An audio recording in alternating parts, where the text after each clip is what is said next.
found the capsule in a cornerstone where they were removing for preservation. Inside it, the fire department says crews pulled out a box that had not seen the light of day since 1905. The box held turn of the century fire department badges, newspapers from July of 1905, the original lease for the property, staff rosters, and more. The department says the items will now live at the Marion County Historical Society as a new station is built. Then they'll be put in a display case.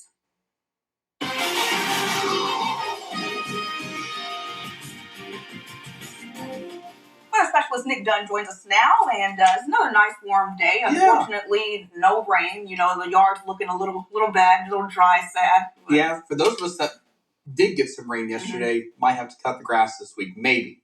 I guess that depends on your preference. But let's take a look outside of Greenville this evening. Clear skies and pretty pleasant conditions, if you ask me, for a Sunday night.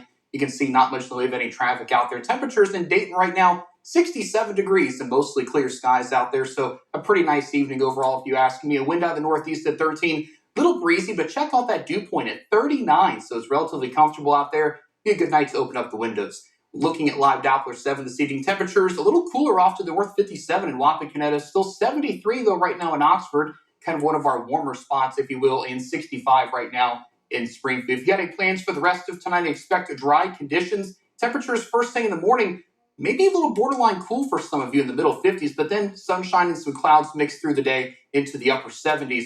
Icons are showing a little bit extra cloud cover there, and I'll talk about why that is here in just a moment. Let's talk about the UV index for tomorrow. Going with an 8, so that's a very high number again. You could get sunburn in as little as 20 minutes if you're not using sunscreen and wearing a hat. Just make sure you're using an SPF of 30+.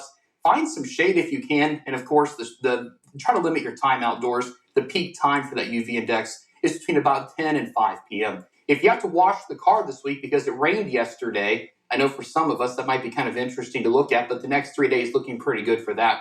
Now, I want to talk about wildfire smoke. I told you those icons for tomorrow they had some extra clouds on there.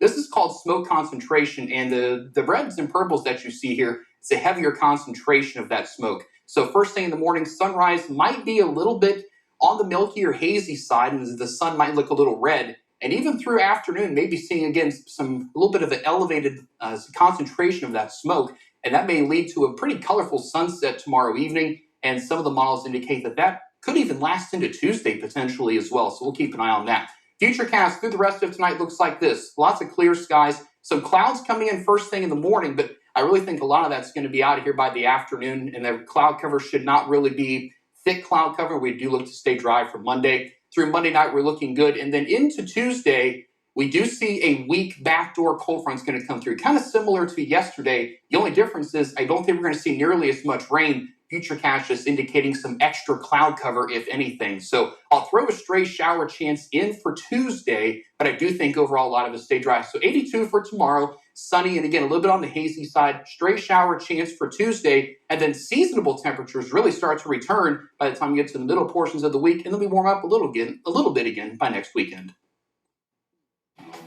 I go outside, a mosquito already bit me. Yeah, that's the story for a lot of us over the summer, but experts